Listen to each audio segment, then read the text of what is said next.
Welcome to Penrose Learning, where we make understanding easy. You start by verifying power and compatibility. Put the headset into pairing mode now so signals are visible.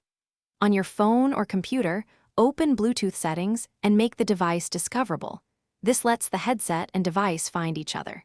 Make sure no other active Bluetooth connections are stealing the pairing window because interference causes failures.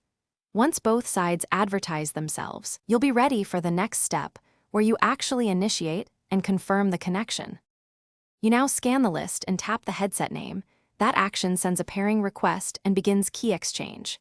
If a PIN prompt appears, enter the headset's code.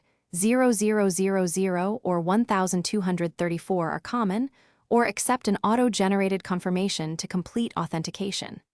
After connection, make sure you grant microphone and audio permissions so calls and media route through the headset.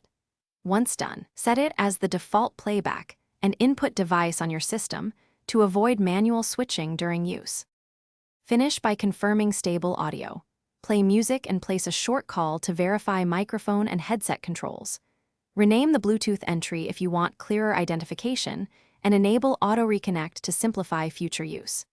Check for firmware updates in the vendor app because fixes often resolve connectivity issues.